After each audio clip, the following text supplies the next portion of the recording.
जय हिंद दोस्तों, मैं हूं आपका दोस्त अमन प्रकाश साहब। आपका स्वागत है हमारे यूट्यूब चैनल ईमानदार जीएस वाला में। आज आप लोगों के लिए हम जीके के टॉप 20 बहुत ही महत्वपूर्ण प्रश्न लेकर आया हूं। तो चलिए शुरू करते हैं बिना समय गवाए। पहला प्रश्न है, प्रथम विश्व युद्ध कब शुरू हुआ था? तो इसका ऑप्शन ए है 24 जुलाई 1914, ऑप्शन बी है 26 जुलाई 1914, ऑप्शन सी है 28 जुलाई 1914, ऑप्शन डी है 25 जुलाई 1914।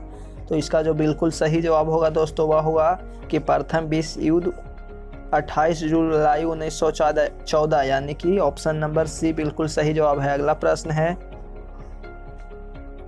बांदीपुर राष्ट्रीय उद्यान किस राज्य में स्थित है? अगला प्रश्न है, बांदीपुर राष्ट्रीय उद्यान किस राज्य में स्थित है? तो इसका ऑप्शन है कर्नाटक, ऑप्शन बी है मध्य प्रदेश, ऑप्शन सी है बिहार, ऑप्शन डी है वेस्ट बंगाल। तो इसका जो बिल्कुल सही जवाब होगा दोस्तों वह होगा ऑप्शन नंबर ए यानी कि बांदीपुर राष्ट्रीय उद्यान कर्नाटक में स्थित है। अगला प्रश्न कहता है कि रोजगार की दृष्टि से भारत में सबसे बड़ा उद्योग कौन सा है? रोजगार के दृष्टि से भारत में सबसे बड़ा उद्योग कौन सा है? तो इसका ऑप्शन ए है लौह इस्पात, ऑप्शन बी है सीमेंट, ऑप्शन सी है सूती वस्त्र, ऑप्शन डी है चीनी।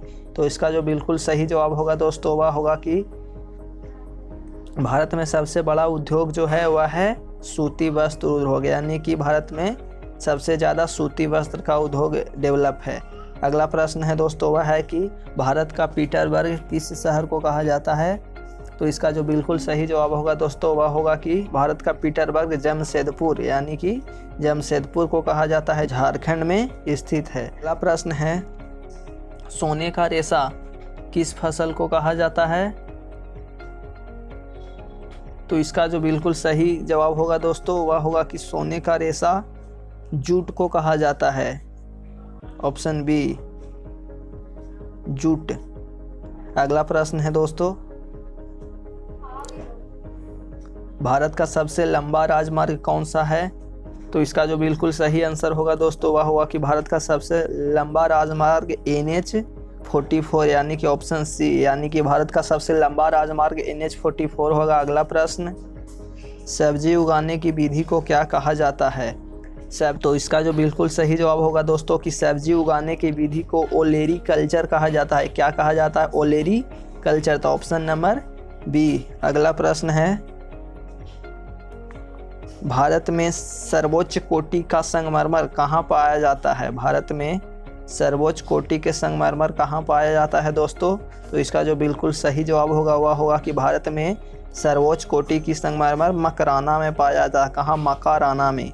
अगला प्रश्न, सवांगला किस राज्य की जनजाति है? ऑप्शन ए है बिहार, ऑप्शन बी है हिमाचल प्रदेश, ऑप्शन सी है आंध्र प्रदेश, ऑप्शन डी है पंजाब। तो इसका जो बिल्कुल सही जवाब होगा दोस्तों सवांगला जनजाति पंजाब में पाई जाती है। अगला प्रश्न,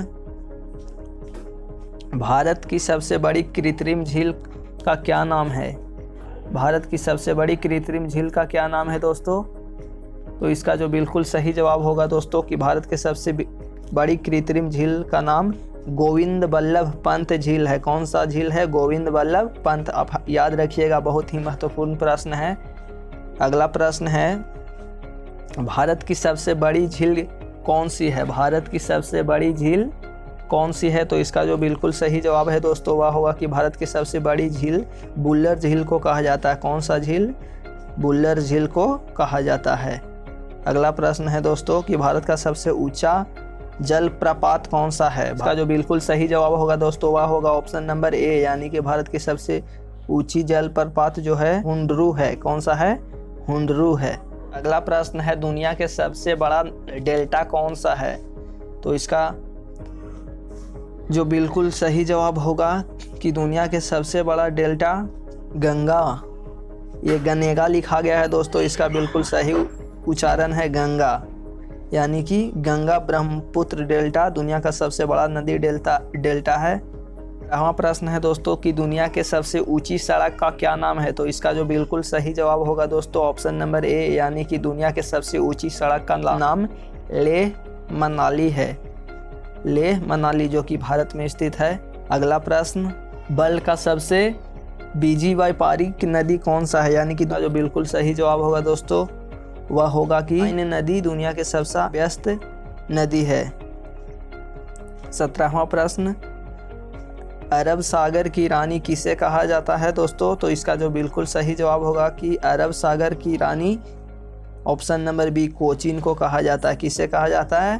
तो कोचीन को कहा जाता है। अगला प्रश्न है, भारत का क्षेत्रफल संपूर्ण विश्व के क्षेत्रफल का कितना प्रतिशत हिस्सा है? तो इसका जो बिल्कुल सही जवाब होगा दोस्तों, यहाँ पर मिस्टेक से ऑप्शन नंबर ए और ऑप्शन नंबर सी सेम लिखा गया है, लेकिन यहाँ पर ऑप्शन नंबर सी में है 2.4%।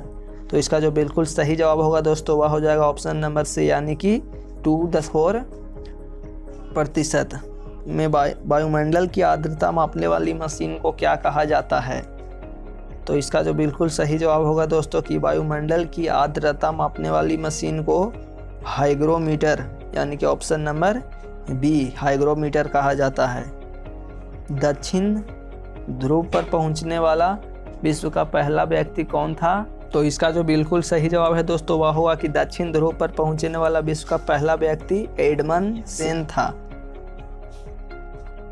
गाइज ये वीडियो अगर आपको वाकई अच्छा लगा हो तो चैनल को सब्सक्राइब करिएगा और